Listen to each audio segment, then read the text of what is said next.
श्रीगुरुभ्यो नमः। ओं गं गणाधिपतये नमः। ओं ऐं सरस्वत्यै नमः। ओं ज्ञानानन्दमयं देवं निर्मलस्फटिकाकृतिम् आधारं सर्वविद्यानां श्रीहयग्रीवमुपास्महे। श्रीहयग्रीव अनुग्रहप्रसादसिद्धिरस्तु। ओं आदित्याय च सोमाय मंगलाय बुधाय च गुरुशुक्रशनेभ्यश्च राहवे केतवे नमः। ఆదిత్యాది నవగ్రహ దేవత అనుగ్రహ ప్రసాద సిద్ధిరస్తు.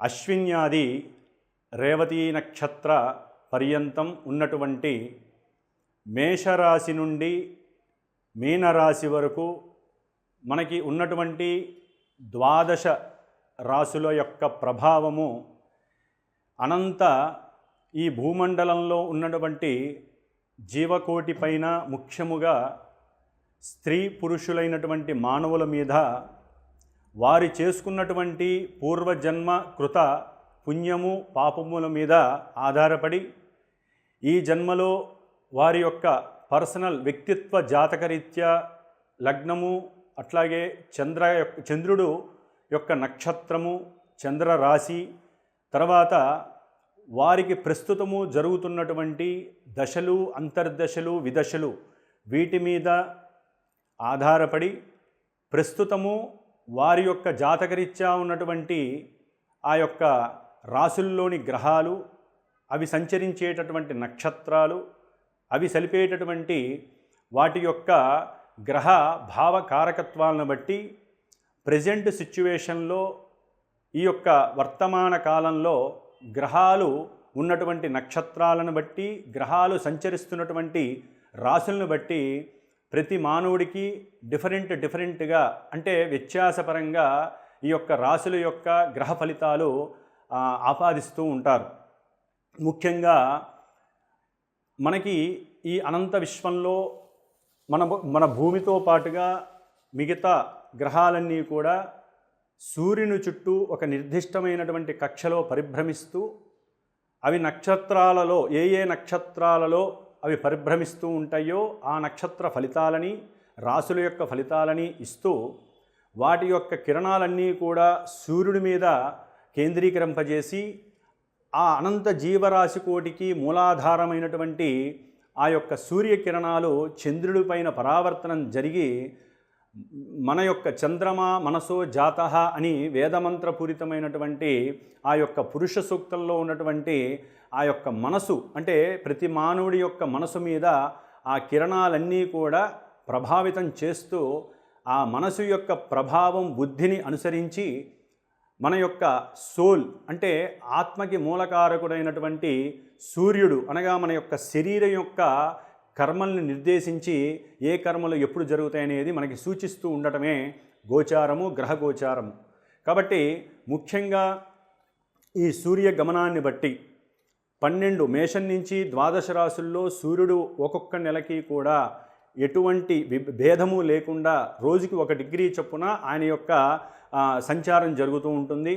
మరి అందులో ఇప్పుడు కుంభంలో ఉన్నటువంటి ఆ యొక్క సూర్య భగవానుడు మీనరాశి అనగా 12వ రాశిలోకి ఆయన యొక్క చలన యొక్క ప్రభావం ఆయన సంచరించేటటువంటి ప్రభావం మేషరాశి నుంచి మీనరాశి వారికి ఏ విధమైనటువంటి ప్రభావాలు ఈ యొక్క సూర్యుడు మనకి ఇస్తాడు అనేటటువంటి విషయ పరిజ్ఞానము అట్లాగే మాస ఫలితాలలో ముఖ్యంగా ఈ యొక్క సూర్యుని యొక్క సంక్రమణ ఫలితాలు అంటే మీనరాశి యొక్క సంక్రమణ ఫలితము ఆయన మీనరాశిలోకి సంచరించే సమయంలో కుజుడు ఎక్కడున్నాడు అట్లాగే బుధుడు ఎక్కడున్నాడు శుక్రుడు ఎక్కడున్నాడు ఈ యొక్క 4 గ్రహాల యొక్క ప్రభావము అట్లాగే 2.5 రోజులకి చంద్రుడు సంచరించేటటువంటి ప్రభావము ఆ తదుపరి మరి సంవత్సర కాలంలో లాంగివిటీగా అంటే ఎక్కువ కాలం రాశుల్లో ఉండేటటువంటి గురుడు శని రాహుకేతువులు ఉన్నటువంటి స్థానం యొక్క ప్రభావాలను అనుసరించి మరి మేషరాశి నుంచి మీనరాశి వారి వరకు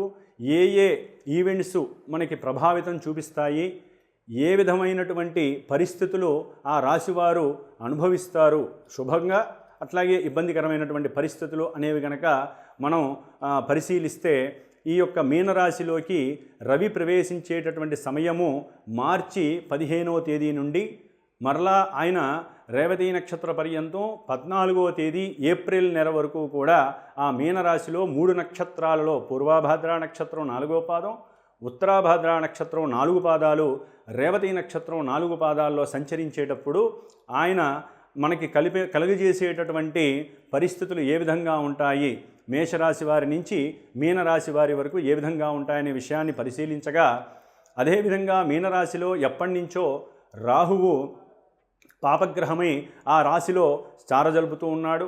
అట్లాగే శని భగవానుడు ఈ మార్చి 29 అర్ధరాత్రి అనగా 30వ తేదీ నుండి మీనరాశిలోకి గ్రహప్రవేశం జరుగుతుంది. అట్లాగే శుక్రుడు బుధుడు మనకి ఆల్రెడీ దాంట్లో ప్రవేశించే ఉన్నారు. అట్లాగే శుక్రుడు మార్చి 2వ తేదీ నుండి వక్రగతి పొందినే ఉన్నాడు. అట్లాగే మనకి బుధుడు 15వ తేదీ మార్చి 15వ తేదీ నుండి కూడా ఆ బుధుడు వక్రగతిని పొంది వారిచ్చేటటువంటి ఫలితాలు చాలా రకరకాలుగా అటు శుభాలను ఇస్తారు, ఇటు ఇబ్బందికరమైనటువంటి ప్రతికూల ప్రభావాలని కూడా వివిధ రాశుల వారికి కలుగజేస్తూ ఉంటారు. కాబట్టి అవి ఏ విధమైనటువంటి ప్రభావాల్ని సూచిస్తాయి అనేటటువంటి విషయాన్ని చక్కగా మనందరం కూడా తెలుసుకొని ఏ ఆరాధన ఏ గ్రహం అయితే మూలంగా మనల్ని ఇబ్బంది పెడుతుందో ఆ గ్రహానికి సంబంధించినటువంటి స్తోత్రాన్ని దీపారాధనల్ని చేసుకుంటూ మనం ఆ నెల రోజులు కూడా ఆ యొక్క గ్రహ సంరక్షణని కోరుకుంటూ ఆ గ్రహ శాంతిని కనుక చేసుకున్నట్లయితే మన యొక్క ముఖ్యము భాస్కర అంటే ఆరోగ్యం భాస్కరాదిచ్చేత్, సూర్యుడు మన యొక్క సోల్ అంటే మన యొక్క ఆత్మని నిగ్రహించేవాడు, ఆత్మని ప్రబోధిస్తూ మనకి ఎన్నో రకాలైనటువంటి శరీర రుగ్మతల్ని నివృత్తి చేసేటటువంటి వాడు, మన మనసుని ప్రభావితం చేసేవాడు సూర్యుడే. కాబట్టి ఆ సూర్యుడు మీనరాశిలోకి ప్రవేశించిన తర్వాత ఏ విధంగా ఆ రాశుల వారికి ప్రభావం ఉంటుందో మనం తెలియపరుచుకుందాం.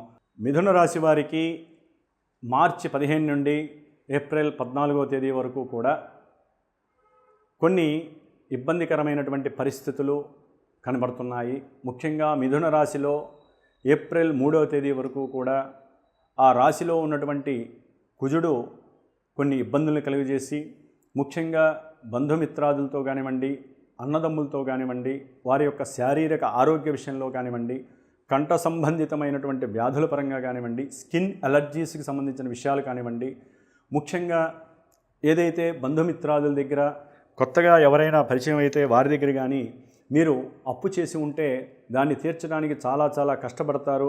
ఒకవేళ తీర్చలేని పక్షంలో వారితో మాట సంప్రదింపులు చేసేటటువంటి సమయంలో అనుకోకుండా మీలో ఉన్నటువంటి అగ్రెసివ్నెస్ పెరిగి కోపంతో వారితో వాగ్వాదం చేయడం ద్వారా మీరు కొంత హై టెన్షన్స్కి గురై ఆరోగ్యపరంగా ఇబ్బందులు పడడానికి కూడా అవకాశాలు ఉన్నాయి.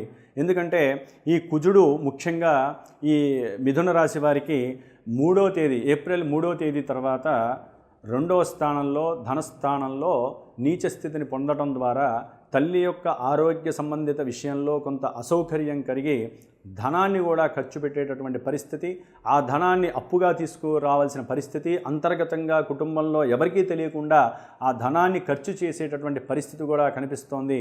కొన్ని లీగల్ ఇష్యూస్ అంటే స్థిరాస్తుల విషయంలో అన్నదమ్ముల మధ్య కుటుంబంలో వాగ్వాదాలు జరిగి కొంత ధన నష్టం కలగడానికి అంటే లీగల్ ఇష్యూస్ విషయంలో ధన నష్టం కలగడానికి అవకాశం ఉంటుంది. ఎప్పుడూ ఎక్కనటువంటి వారు పోలీస్ స్టేషన్కి కోర్టు వ్యవహారాలకి ఎక్కే పరిస్థితి వస్తుంది. ముఖ్యంగా వీరికి పిల్లల యొక్క ఎడ్యుకేషన్ పరంగా కానివ్వండి, లేకపోతే పిల్లల యొక్క కోరికల పరంగా కానివ్వండి, వారి యొక్క ఆరోగ్య పరిస్థితికి కానివ్వండి, సంతాన విషయంలో కూడా కొంత ఇబ్బంది పడుతూ ఆర్థికంగా నష్టపోయేటటువంటి పరిస్థితి కనిపిస్తోంది. మిథున రాశి వారికి ముఖ్యంగా భార్య యొక్క ఆరోగ్య విషయంలో కూడా ధనాన్ని ఖర్చు పెట్టే పరిస్థితి కనిపిస్తోంది. ఏదైనా అకస్మాత్తుగా ధనం వాహన విషయాల్లో కానివ్వండి, వారి యొక్క కుటుంబీకుల విషయంలో కానివ్వండి, భార్య యొక్క విషయంలో కానివ్వండి, ముఖ్యంగా స్థిర చరాస్తుల విషయంలో, లేకపోతే వారు గృహాన్ని నిర్మించుకునే విషయంలో ఏదైనా గృహం ఉంటే ఆ గృహాన్ని రెన్యువల్ చేసుకునేటటువంటి అంటే మరలా పైన స్లాబ్ వేయడం ద్వారా కానివ్వండి, లేకపోతే ఉన్నటువంటి గృహంలో ఏదో ఒక లోపం కల్పించి దాన్ని పనిచేసే విషయంలో అవతల వాళ్ళు మిమ్మల్ని మోసం చేసేటటువంటి పరిస్థితి, ఆర్థికంగా మోసపోయే పరిస్థితి, భార్య యొక్క ఆరోగ్య విషయంలో కొంత ఆర్థిక నష్టం కలిగేటటువంటి అవకాశం మిథున రాశి వారికి కనిపిస్తుంది. ముఖ్యంగా మిథున రాశ్యాధిపతి అయినటువంటి బుధుడు విద్యార్థులకి కొంత సంకటంగా కనిపిస్తోంది. వీరికి బుద్ధిమాంద్యం కలిగి ఇప్పటి వరకు వారికి ఉన్నటువంటి తెలివితేటలు కూడా అయ్యో నాకు ఇన్ని తెలివితేటలు ఉన్నాయి, నేను ఎందుకు ప్రదర్శించలేకపోతున్నాను అనేటటువంటి ఆ పరిస్థితి కూడా వీరికి కలిగి ఆత్మన్యూనతాభావం కలుగుతుంది. ముఖ్యంగా వ్యాపారస్తులు గవర్నమెంట్కి సంబంధించినటువంటి వారితో కానివ్వండి, లేకపోతే పెద్ద పెద్ద మంత్రులు, లేకపోతే ఎమ్మెల్యేలు, ఎంపీలు, ఇలాంటి రాజకీయవేత్తలతో కూడా కొంత సంప్రదింపులు జరుపుతారు. అంటే పెట్టుబడి పెట్టడం ద్వారా ఆర్థికపరమైనటువంటి లావాదేవీల విషయంలో కూడా వీరి మధ్య కొంత సఖ్యతకి దారితీసే అవకాశం ఉంటుంది. కానీ మాట పెరిగి కొంత అది కూడా విభేదాన్ని కలుగజేసే పరిస్థితి కలిగే అవకాశం ఉంటుంది. ఏదేమైనప్పటికీ కూడా ముఖ్యంగా ప్రేమికులు ఎవరైతే మిథున రాశికి సంబంధించిన వారు ఉంటారో, ఎవరినైతే ఇష్టపడతారో వారి నుంచి మీకు కొంచెం రిగ్రెట్ ఎదురవుతుంది.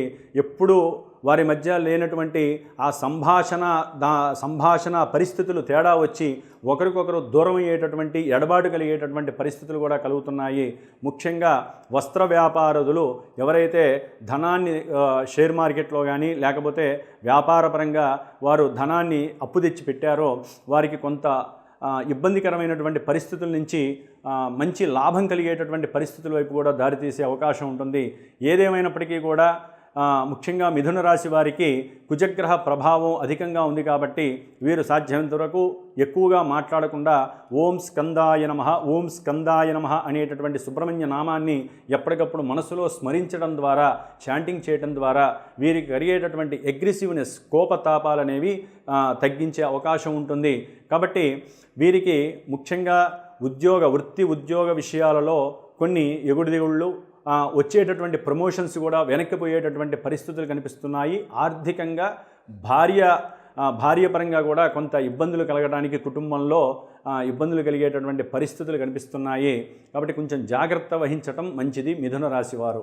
ఈ యొక్క గోచార ఫలితాలు ఎంతోమంది, ఎన్నో లక్షల మంది, కోట్ల మంది యొక్క నక్షత్రాలు ఉంటారు, వారి యొక్క రాశులు ఉంటాయి. ఈ ప్రభావం అనేది మొత్తం హోల్ యూనివర్స్గా జరుగుతూ ఉంటుంది. అంటే మనం చర్చించేవన్నీ కూడా గ్రహాలు ఏ రాశుల్లో ఉన్నాయని మాత్రమే చర్చిస్తాం. ఏ రాశుల వారికి ఎంతవరకు సగటు ప్రమాణంతో ఈ యొక్క ఫలితాలు కనిపిస్తాయని మాత్రం మనం తెలుసుకోగలుగుతున్నాం. ఇది ఒక విశేషమైనటువంటి పండగ.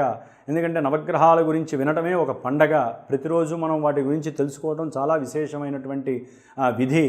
మరి జన్మజాతక రీత్యా వారికి దశలు, అంతర్దశలు, విదశలు, అట్లాగే జాతకంలో ఉన్నటువంటి గ్రహస్థితి, ఇప్పుడు గ్రహస్థితి అనుకూలంగా ఉన్నప్పటికీ గోచారంలో జాతకరీత్యా వారికి ప్రతికూలంగా ఉంటే ఆ ప్రతికూలమైనటువంటి పరిస్థితి ఇప్పుడు అనుకూలం కాదు.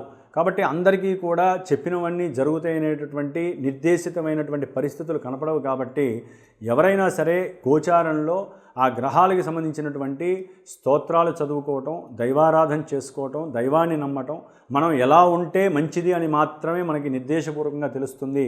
కానీ ఈవెంట్స్ వైజు వివాహము, విద్య, అట్లాగే కలత్ర సౌఖ్యము, సంతానము, ఇట్లా ముఖ్యమైన ఏవైతే ఉంటాయో ఈవెంట్స్, అవన్నీ కూడా వారు పుట్టినటువంటి సమయంలో లగ్నరీత్యా మాత్రమే అవి ఆ పరిధిని కలిగి ఉంటాయి. కాబట్టి ఎవరైనా సరే వారి యొక్క లగ్నము, దశలు, అంతర్దశల రీత్యా ప్రజెంట్ గోచారంలో ట్రాన్సిస్ట్లో వారి యొక్క గ్రహస్థితులు ఏ విధంగా ఉన్నాయనేది బేరీజ్ వేసుకుంటే మాత్రమే వారికి ఫలితాలు సత్ఫలితాలుగా ఉంటాయి. ఏదైనా జ్యోతిష్యం అనేటటువంటిది ధైర్యాన్ని నింపేటటువంటి శాస్త్రమే కానీ అధైర్యాన్ని, అట్లాగే అపనమ్మకమైనటువంటి శాస్త్రం కాదు. ఇది నిరూపణ లేనటువంటి శాస్త్రం. ఎందుకంటే ప్రతినిత్యము మనం దాన్ని అనుభవిస్తున్నాం కాబట్టి దీనికి నిరూపణ అనేది ఉండదు. నిత్యము సూర్య చంద్రగ్రహాల యొక్క అనుగ్రహం చేత మనిషి యొక్క శరీరము, ఆరోగ్యము, మనసు ఇవన్నీ ప్రభావితం అవుతూ ఉంటాయి. కాబట్టి గోచార ఫలితాలు వినటం భగవంతుడు, ఋషులు మనకి ఇచ్చినటువంటి వరంగా భావించండి. దీంట్లో ఎటువంటి ఇబ్బందులు లేవు. కాబట్టి జ్యోతిష్యాన్ని నమ్మండి, పరిహారాలు ఆచరించండి. మనకి ఏది కావాలో అది గ్రహాలు, దైవము మనకి కంపల్సరీ మనకి ఇస్తాయి అంటంలో అతిశయోక్తి లేదు. ఓం శ్రీమాత్రే నమః.